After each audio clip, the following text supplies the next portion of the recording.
tenemos una valija de herramientas psicológicas para, más allá, estás agobiado, agobiada, desde luego. Estás ansioso, ansiosa, por momentos te encontrás llorando sin razón, sin saber. Hay otros que agitan ese enojo creyendo que si están en sintonía se enojan un poco más y se comprenden un poco más, pero ayuda a enojarse. Para todo esto tenemos al amigo y licenciado Gabriel Cartaña. ¿Cómo va? Hola, ¿qué tal, Luis? Hola, Tati, ¿cómo te va? Ahí la tenemos a Hola, Tati, Gabriel, necesito que venga Gabriel con la valija a vivir a casa directamente. Pero te digo un secreto que parece que hay que advertir, que es... Sí. Yo no tengo la valija, cada uno tiene su propia valija. Okay. Cada persona tiene su propia valija de herramienta. El problema es que a veces no sabemos que tenemos la herramienta. Te lo pongo en estos términos. Sí.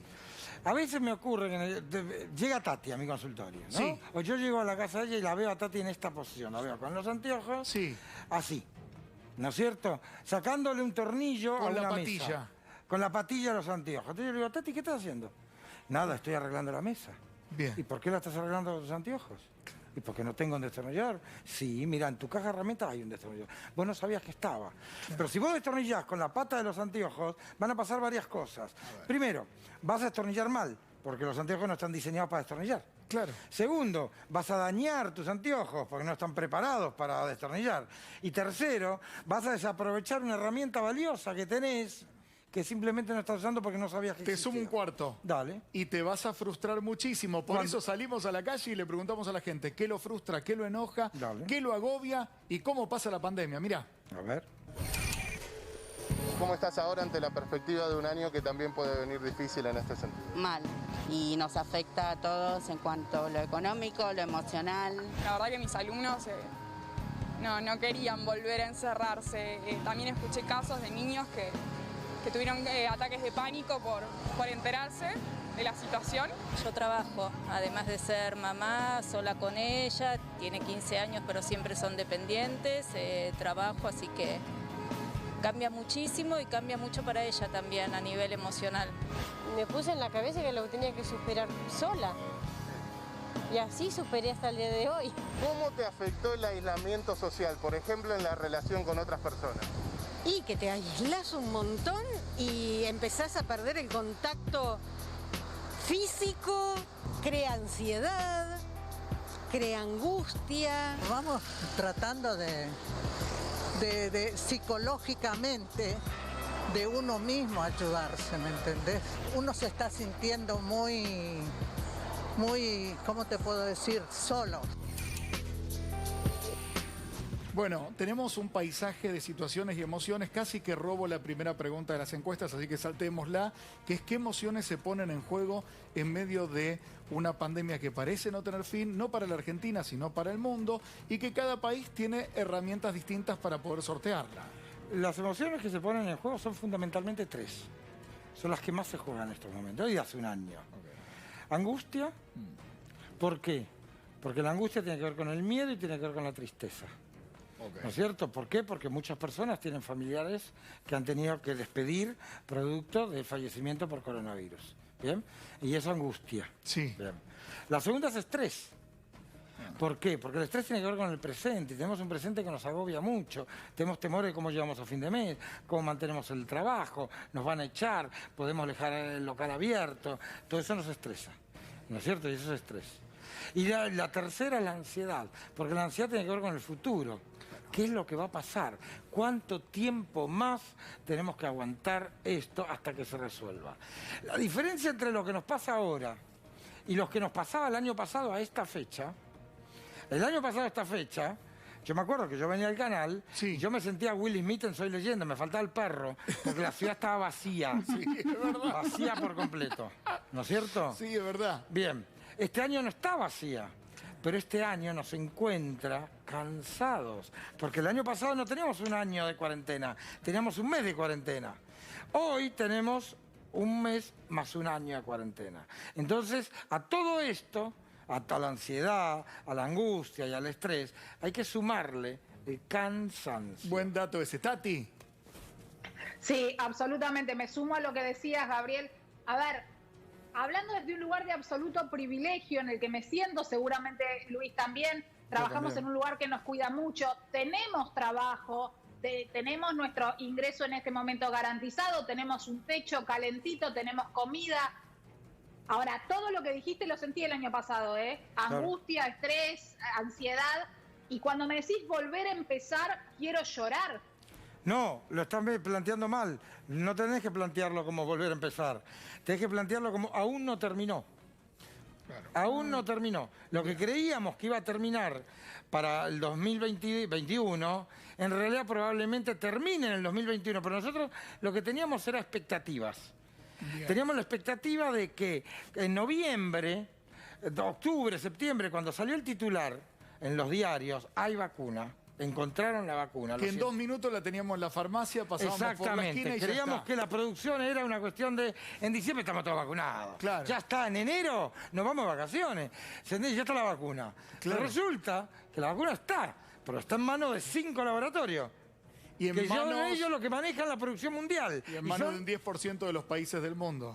¿Cómo? En manos del 10% de todos los países del mundo. Y son 7.800 millones de seres humanos. Pensá esto. Claro. El otro día leía que aproximadamente en el mundo hay aproximadamente 200 países. Sí. El 40% están recibiendo vacunas. Por lo tanto, vacunas de los 200 países están recibiendo 80. Eso significa que hay 120 países que no han recibido una dosis. Una locura. Ni una todavía. Y están esperando en la cola que los países ricos, entre los que Argentina se incluye, te aviso, porque Tati es privilegiada, vos sos privilegiado, yo soy privilegiado y cualquier argentino es privilegiado. ¿Okay? Bueno, por eso las gestiones, y no me quiero abrir de tema, pero las gestiones del ministro de Economía que tienen que ver con el Fondo Monetario, hubo una intervención hasta papal para tratar de que el Fondo Monetario incluya en paquetes de medidas a los países de ingresos medios. La Argentina se incluye dentro de los países de ingresos medios, pero con tanta desigualdad que un poco porcentaje se lleva la mayor parte de la ganancia. Pero vamos a arrancar con las preguntas. A ver, primera pregunta, vamos. Consultorio. ¿La incertidumbre que genera una pandemia puede despertar un trastorno en una persona? Sí, puede generar varios, no uno. Y puede generar algo que se llama comorbilidad de trastornos, que es, por ejemplo, vos podés tener una úlcera y un tumor cerebral. Bueno. Que tengas una enfermedad no excluye que no puedas tener otra. Claro. En la salud mental pasa lo mismo. Claro. Que tengas un trastorno no implica que tengas otro. Vos podés tener un trastorno de ansiedad generalizado. Yo lo pensaba más en compartimentos estancos, que un neurótico era siempre solamente neurótico. No. Puede ser un neurótico obsesivo. Obviamente, y puede ser fóbico y obsesivo. Todo eso. ¿Se entiende? Pues yo tengo un combo, un licuado de todo. Ponele. Pero vos podés tener, vos fíjate, un trastorno de ansiedad generalizado. Sí. ¿No es cierto? Podés tener ataques de pánico. Claro. Puedes tener un trastorno por estrés postraumático, cursando en un trastorno del eje 1, de un trastorno de personalidad base del cual naciste. Claro. Y además, un duelo patológico por una pérdida que tuviste hace 2 años que no lograste terminar. ¿Y la pandemia qué hace ahí? Te acabo de escribir 5 trastornos distintos. Sí, en una sola persona. En una sola persona. ¿Y la pandemia qué hace, además de esos 5 trastornos? La pandemia lo que hace con todo esto, algunos lo genera, antes no estaban. Claro. Algunos lo generó la pandemia. O cómo, no la pandemia, no la cuarentena, cómo vos vivís eso. Claro. Porque nosotros no nos definimos por lo que nos pasa, sino por lo que hacemos con lo que nos pasa. Buen dato, quedémonos ahí, Tati, seguimos. A ver la próxima, por favor. ¿La pandemia puede generar más inseguridad en las personas? Sí, la pandemia puede generar... La pandemia, a ver, las personas son... Vos pensalo así, la persona es como un filtro, ¿bien? Y donde la realidad atraviesa y cada persona va a responder distinto de acuerdo a su filtro.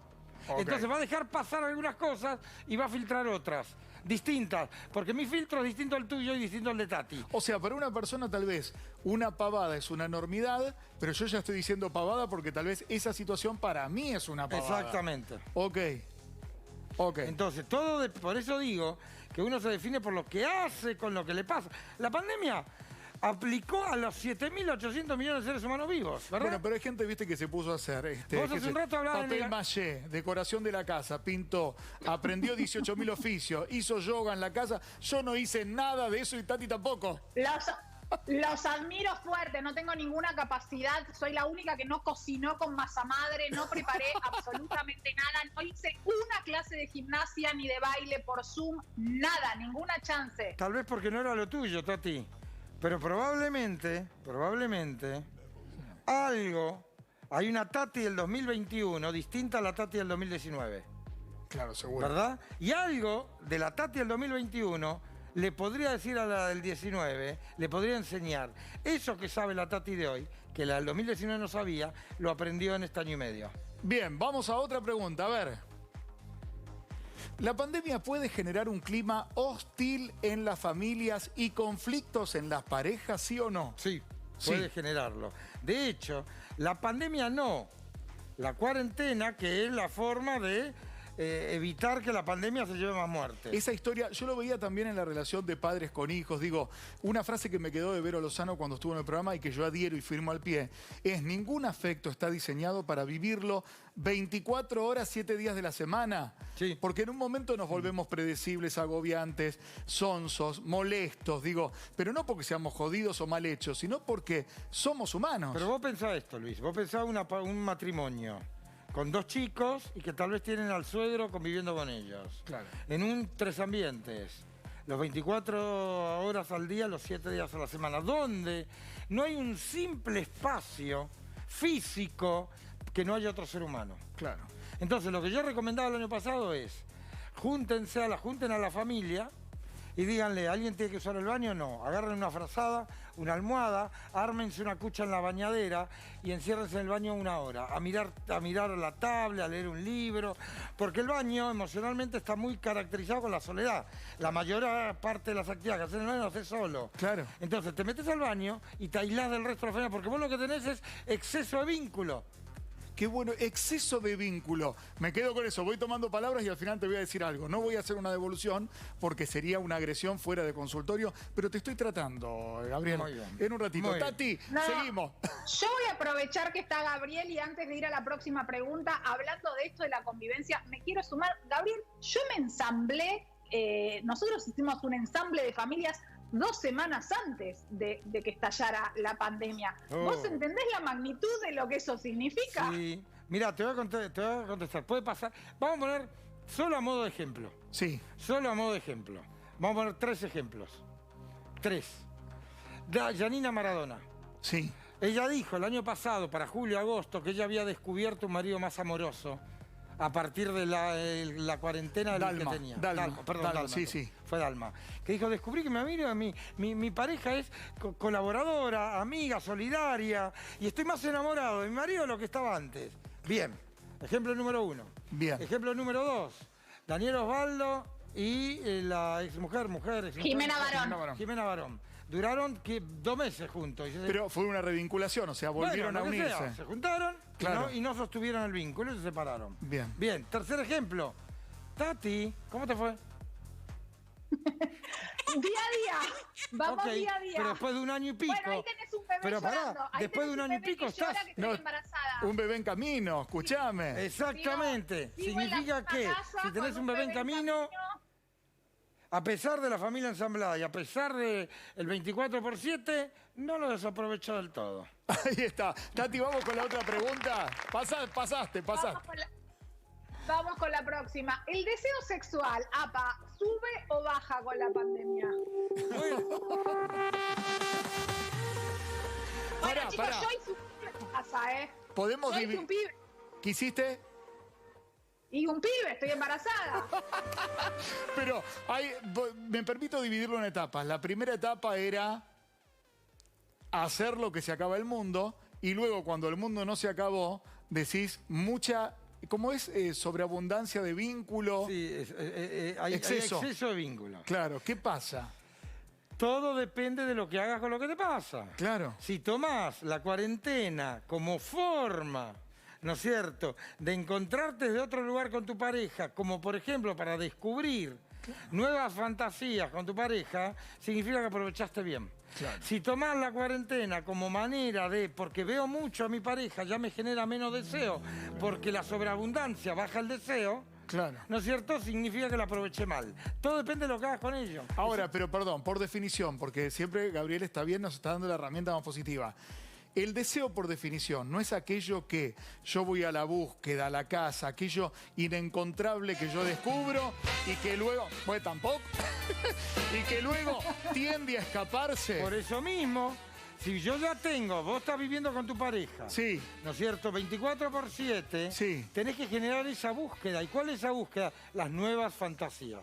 la parte que vos no sabés de tu pareja. Ok. ¿No es cierto? Y el descubrir juntos esa nueva sexualidad. ¿Qué pasa? Y la suma Tati. Tati, digo, ¿qué pasa si tu pareja, hablamos hipotéticamente, no hablamos ni de tu pareja real ni de mi pareja real, nos sorprende con una fantasía que decimos, ¿qué pavada querés hacer, no? No, si arrancás ya diciendo pavada, no va. le tiraste abajo. Gabriel, perdóname.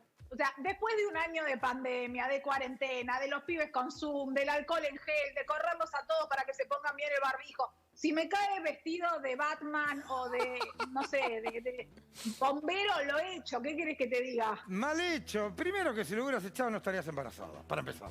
¿Ok? Así que evidentemente esa actitud expulsiva no la tuvo. Bien. ¿No es cierto? Y la prueba está en la barriga de Tati. Bien. Ahora, lo que sí es cierto es que lo que deberías hacer es aplaudirlo. Si tenés un tipo al lado que después de un año de Zoom, de alcohol en gel, de cuarentena, encuentra la creatividad para ponerse el traje de Batman y jugar con vos, es un tipo que deberías conservar. Yo un día me disfracé de Batman y me dijeron, sacale la goma Eva que pusiste adelante, que parece muy inflado el traje. No, bueno, está bien, hay que ponerle actitud y hay que ponerle la onda. fantasía del otro porque entonces las bloquea. Claro. Bueno, o sea, nunca un prejuicio, nunca decir, che, sacate esa pavada, me haces reír, jamás eso, ¿no? No, porque lo que haces con la otra persona dice, no, se acabó. Yo no juego para que te burles de mi juego, sino para que compartas mi juego, o en todo caso no juegues, claro, pero no te burles de mi juego, porque el juego es algo muy serio. Me encantó esa frase. Tati, ¿vamos con la siguiente, te parece? Vamos con la próxima, por favor, a ver. ¿Por qué algunas personas no registran el peligro de un virus que puede ser letal? Esto es importantísimo, Gabriel. ¿Qué pasa que algunos se creen realmente superhéroes? Okay. Hay una película, no sé si la vieron, Belleza Americana. Sí. Bien, donde hay un personaje que supone, ¿no es cierto?, que tiene un hijo al cual controla mucho. Sí. Y el hijo vende droga.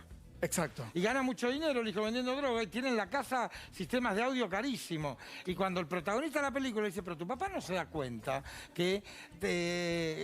porque él finge que estaciona autos. Claro. Que estacionando autos no podés ganar para pagar todo esto. El muchacho le dice una frase que sirve para responderle a Tati. Nunca subestimes el poder de la negación. Opa. ¿Ok?